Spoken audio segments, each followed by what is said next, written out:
പീക്കിന്റെ പരിസരത്തുള്ള മേഘങ്ങളെ കുറിച്ചൊരു വരി എഴുതി. ദൊടവട്ട പീക്ക് ഊട്ടിയിലേക്ക് ഉയരുള്ള കുന്നാണ്. ആ കുന്നിന്റെ പരിസരത്ത് മേഘങ്ങൾ ഇങ്ങനെ ചുറ്റിപ്പറക്കണം. ആ ചുറ്റിപ്പറക്കുന്ന മേഘങ്ങളിൽ രാവിലെ സൂര്യൻ ഉദിക്കുമ്പോൾ ആ മേഘം അവിടെ പോയാൽ മേഘം താഴെ വരികയും മേഘങ്ങളുടെ പുറംഭാഗം കാണാൻ പറ്റും. അവിടെ പോയത് ആ പ്രഭാതത്തിൽ ഒരു അത്ഭുത കാഴ്ചയുണ്ടാവും. ഈ മേഘങ്ങളുടെ ഒരു മുഖത്ത് സൂര്യകിരണങ്ങൾ തട്ടുമ്പോ ആ മുഖം ജ്വലിക്കും. അപ്പൊ ആ ജ്വലിക്കുന്ന മുഖത്തെ ജയചന്ദ്രൻ അവതരിപ്പിക്കുക. വയലാർ എഴുതിയതാണ്. ജ്വാലാമുഖികളെ നീലഗിരിയുടെ സഖികളെ ജ്വാലാമുഖികളെ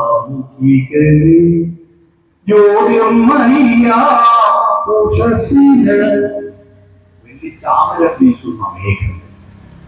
ആ മേഘങ്ങളോട് സുപ്രഭാതം എന്ന് പറയുന്ന സത്യമുണ്ട്. ഈ പാട്ട് കേരളത്തിൽ എല്ലാ കാലത്തെയും സാധാരണ മനുഷ്യരുടെ മോട്ടിവേഷൻ ഗാനമാണ്. നിങ്ങൾ അമ്പലത്തില് ഒരു പ്രാർത്ഥന കേട്ടില്ലെങ്കിലും, പള്ളിയിൽ പോയിട്ട് ഒരു ഗാനം കേട്ടില്ലെങ്കിലും, നിങ്ങൾ ഒരു വയറ് കേട്ടില്ലെങ്കിലും, ഈ ഒരു പാട്ട് കേട്ടാൽ നിങ്ങളുടെ ഒരു ദിവസത്തെ മൂഡ് നന്നായിട്ട് ക്രിയേറ്റ് ചെയ്യപ്പെടും. 1000 താമരത്തളിരുകൾ വീണത്തി അരയന്നങ്ങളെ വളർത്തി വസന്തവും ശിശിരവും കുളിക്കാനിറങ്ങുന്ന വനസരോവരമേ സരോവരമേ സരോവരമേ. നിന്റെ നീലവാർമുടി ചുള്ളിന്റെ അറ്റത്ത് ഞാൻ എന്റെ പൂർണ്ണ ചൂടിച്ചോട്ടെ എന്ന് ഇയാൾ പാടല്ല. ആ പ്രയോഗം കേൾക്കുമ്പോ കേൾക്കുന്നവരുടെ ഉള്ളിൽ നിന്ന് കിട്ടുന്നതിന്റെ പ്രതിധ്വനിയാണ്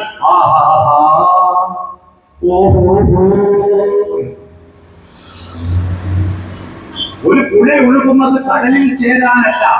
നമ്മുടെ ജീവിതം മരണമാകുന്ന കടലിലേക്ക് വിലയം പ്രാപിക്കാനല്ല. മരണത്തിൽ എത്തുന്നതിന് മുമ്പ് പോകുന്ന പോക്കിലെ വഴിയിലുള്ള വഴിയോരത്തുള്ള പുഷ്പങ്ങളെ താരാട്ടുപാടി ഓർക്കാനാണെന്നുള്ള അതിമനോഹരമായ ഒരു പാട്ടുണ്ട് ജയചന്ദ്രൻ പാടി. അതൊക്കെ കേരളത്തിന്റെ ഫിലോസഫിക്കൽ ഗാനങ്ങളാണ്. ജയചന്ദ്രന്റെ പാട്ടുകളുടെ പ്രത്യേകത ഏതൊരു വരിയുടെയും ഫിലോസഫിക്കലായിരിക്കുന്ന ആഴം നമ്മുടെ ഹൃദയത്തിനകത്തേക്ക് അതിസുന്ദരമായിട്ട് പ്രവേശിപ്പിക്കുവാൻ കഴിയുന്നു. അതാണ് കല്ലോലിനി വനകല്ലോലിനി വിടരും ദുഃഖ പുഷ്പങ്ങളെ താരാട്ടുപാടിയുറക്കൂ ഉറക്കൂ. മറ്റൊരു ഫിലോസഫിക്കൽ കാര്യം, മനുഷ്യരുടെ ജീവിതം എത്ര രസമാണ്. ജീവിതം വെറുതെ ഇങ്ങനെ കരഞ്ഞു നിൽക്കാനല്ല, ആസ്വദിച്ചേടണമോയും ആനന്ദ സന്ദേശരസമധുരം. അടുത്ത വരി, ഇന്നോ നാളെയോ വിളക്കു കേടും പിന്നെയോ ശൂന്യമാം അന്ധകാരം കാവ്യപുസ്തകമല്ലോ ജീവിതം. അതിൽ കണക്കെഴുവാക്കാൻ വീടുകളിലെ എന്നൊരു പാട്ട്.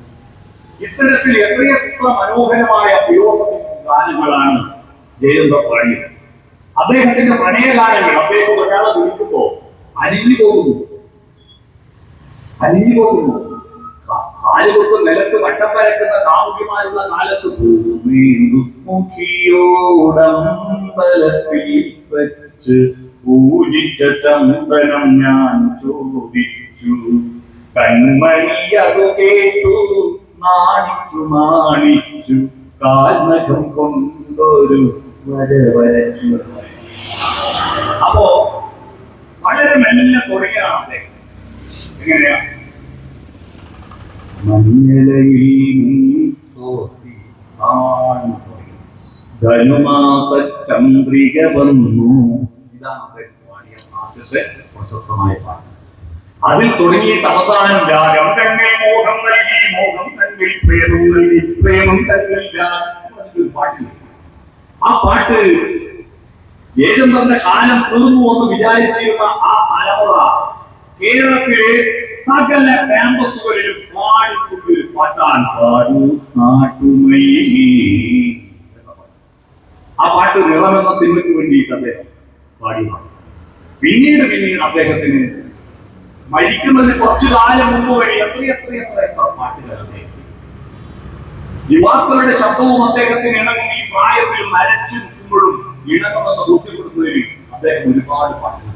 പക്ഷേ ലളിതഗാനം എന്ന് പറയുമ്പോൾ മലയാളിയുടെ ചുണ്ടിൽ ആദ്യം വരുന്ന ഒരു പാട്ട്. ലളിതഗാനം എന്ന് വരുമ്പോൾ മലയാളിയുടെ ചുണ്ടിൽ ഇന്ന് മകളാണോ ഭാര്യയാണോ എന്ന് തിരിച്ചറിയാതെ വണ്ണം ഒരു പാട്ടുപാടിയിട്ട് ചെയ്യുന്നത്. ഒരു അച്ഛനെ സംബന്ധിച്ച് മകളോട് പാടുന്നത് പോലെ, ഒരു ഭർത്താവിനെ സംബന്ധിച്ച് ഭാര്യയോട് കാമുകിയോട് പാടുന്നത് പോലെ, അമ്മയെ സംബന്ധിച്ച് മകനെ പാടി ഓർക്കുന്നത് പോലെ പാട്ടുണ്ട്. തന്റെ കുഞ്ഞ് ഉറങ്ങുമ്പോ ഉള്ളേ നിന്റെ പാട്ടിന്റെ സ്ഥിതി താഴ്ത്തണേ, എന്റെ മോനെ ഉറങ്ങുന്നതാണ് പറയുന്നത്. നിന്റെ ശിശിരരശ്മികൾ ജാലകപ്പഴുതിലൂടെ ഇറങ്ങി വന്ന് തന്റെ കുഞ്ഞിന്റെ കൺപോളകളിൽ സ്പർശിച്ചിട്ട് അവന്റെ സ്വപ്നങ്ങളുടെ നിറഞ്ഞിട്ട് പോകാതിരിക്കാൻ നിലാവേ നിന്റെ വോൾട്ടേജ് കുറക്കണേ എന്നൊരു പാട്ട്. ഒന്നിനി ശ്രുതി താഴ്ത്തി പാടുക പൂങ്കുയിലേ, എന്നോ മലുഹക്കമായി ഉണർത്തരുതേ, എന്നോ മലുഹക്കമായി ഉണർത്തരുതേ. ഒന്നിനി തിരിതാഴ്ത്തു ശാരദമിലാവേ, കണ്ണിനാവുകൾ കെടുത്തരുതേ, കണ്ണിലേക്കിനാവുകൾ കെടുത്തരുതേ. ഈ പാട്ടിന്റെ വാത്സല്യഭാവമാണോ പ്രണയഭാവമാണോ എന്ന് തിരിച്ചറിയാത്ത വിധം അവതരിപ്പിച്ചൊരു അത്ഭുതമാണ്. നെഞ്ചോട് ചേർന്ന് കിടക്കുന്ന ഓമലാളുടെ ഓർമ്മയാകാതിരിക്കാൻ ഉച്ചത്തിൽ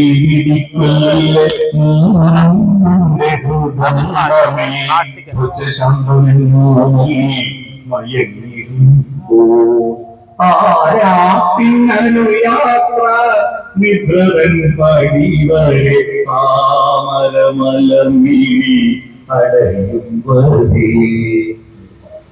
ആ മലർമിഴി അടഞ്ഞുപോയി.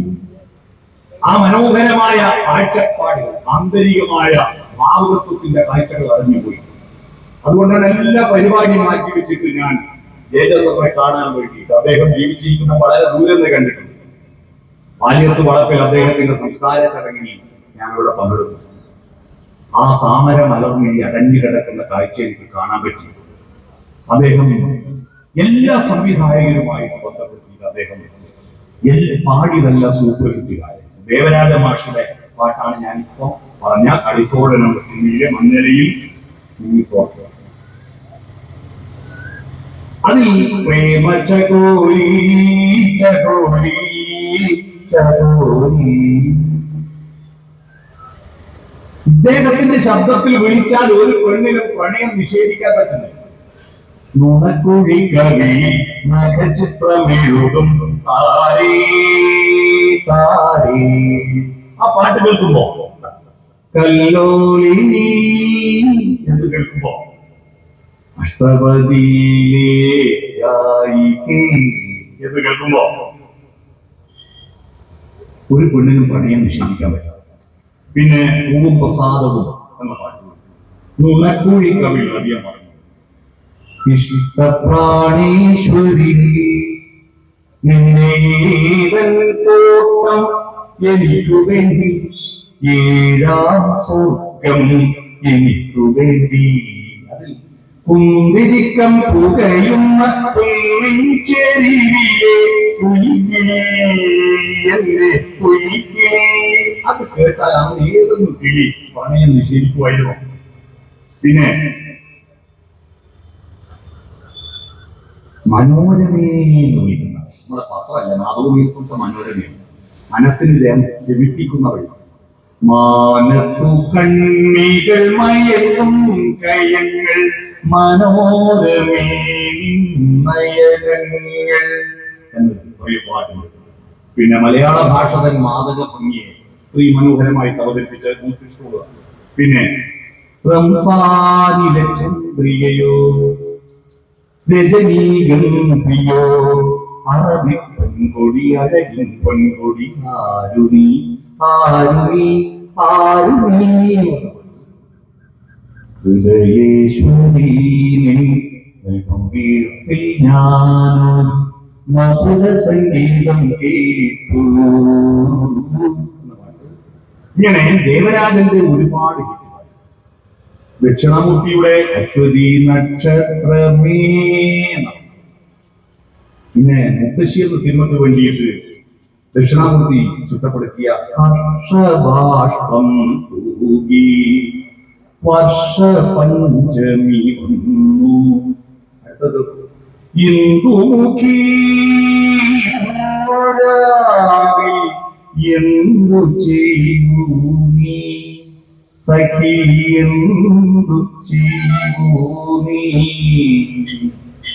പിന്നെ സന്ധ്യക്കെന്തിനു സിന്ദൂരം സ്വാതി തിരുനാളിൻ കാമിനി സപ്തസ്വര സുധാ വാഹിനി കാളിദാസ് ത്യാഗരാജനും ദീക്ഷിതരും തപസ്സു ചെയ്തു നടത്തിയ സരസ്വതി പൂജയിൽ ഇതിലും നല്ലൊരു പാട്ട് മലയാളത്തിൽ ഒരാൾ പാടിയിട്ടുണ്ടാവില്ല.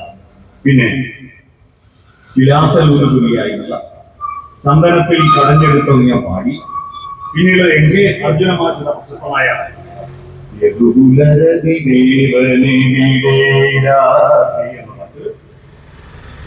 പിന്നെ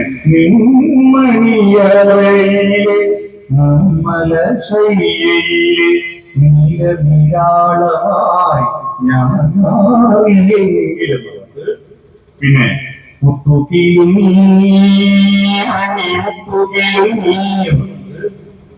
പിന്നെ പഞ്ചവടിയിലെ വിജയശ്രീയോ പഞ്ചവൻ കാട്ടിലെ രാഗിണിയോ കൊച്ചിൻ എക്സ്പ്രസിലെ വിജയലളിതയോ മേരെ നാം ജോക്കറിലെ പത്നിയോ. അന്നത്തെ സൂപ്പർ മലയാള നടികളുടെ പേര് മൊത്തം പുറത്തുനിന്നൊക്കെ കൊണ്ടുണ്ടാക്കിയ പാടും. ആരാണ് നീ ജയ ഭാരതീയോ അല്ലേ. പിന്നെ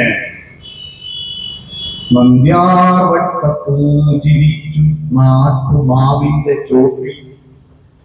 പിന്നെ നല്ല മോദി വിപ്ലവഗാനം എഴുതിയത് ശില്പികൾ നമ്മൾ ഭാരത ശില്പികൾ നമ്മൾ ഉണരും നവയുഗ വസന്തവാടി വിടർന്ന പുഷ്പങ്ങൾ നമ്മൾ വിടർന്ന പുഷ്പങ്ങൾ.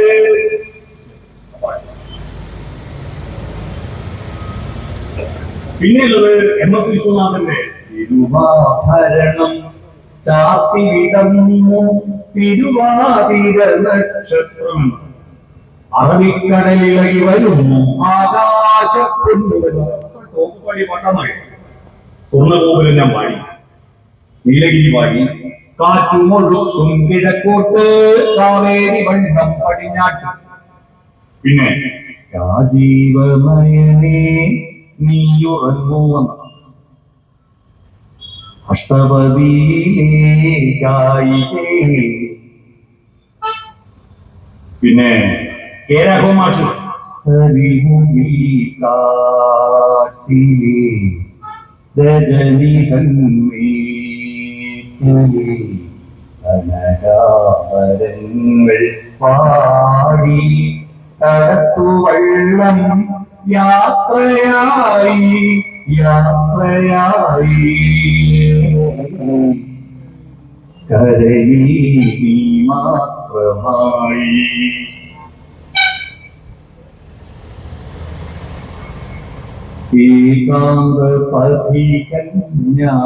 ഏറ്റവും മലയാള സിനിമയിലെ ഏറ്റവും മനോഹരമായ കവിത ഗാനം പാരാകേരുളി പതിക്കുമ്പോൾ പാദം നടന്നു തളരുമ്പോൾ പാദതൻ അരികിൽ ആകാശം നിവർത്തിയ കൂടാരം പൂകിയുറങ്ങും ഞാൻ.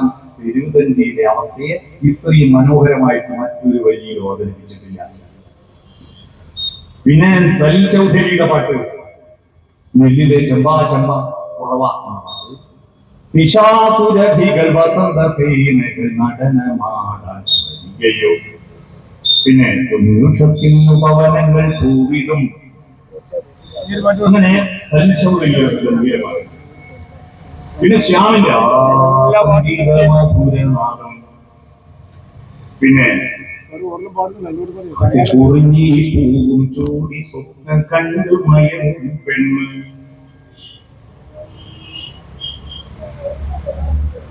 കറുത്ത തോണിക്കാരാണ്. അതൊക്കെ ശ്യാമിന്റെ. പിന്നെ ജോൺസന്റെ പാട്ടാണ് ഉറുനിരയോ മുകിനിരയോ എന്ന്.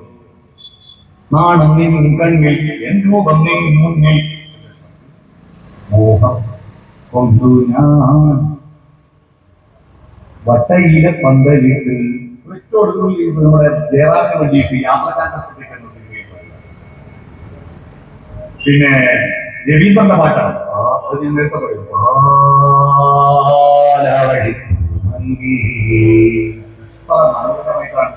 ശക്തിപ്പെടുന്നത്.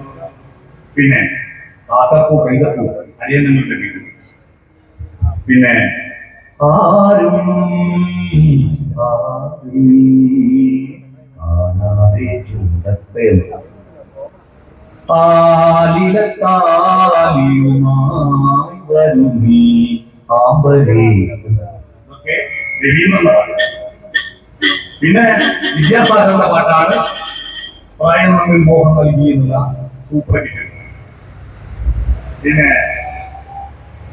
എന്റെ ഇന്നും വന്നില്ല ഗ്രാമഫോണിന്റെ പാട്ട്. ചന്ദ്രോത്സവത്തിൽ ആരാരും കാണാതെ ആരോമൽ കൈമൊഴിയ പിന്നെയും പൂവിടുമോ. ഇതൊക്കെ വിദ്യാസാഗറിന്റെ പാട്ട്. പിന്നെ ജയചന്ദ്രൻ, ഏറ്റവും പുതിയ സംവിധായകനായ ജയചന്ദ്രൻ കല്ലായി കടവത്തെ എന്നോ കണ്ണു നട്ട് കാത്തിരുന്നിട്ടുമെന്ന്.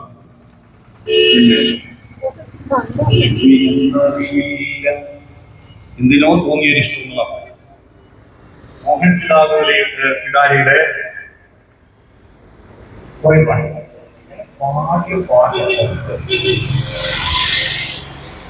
പാട്ടിന് വേണ്ടിയിട്ട് സംവിധായകരുടെ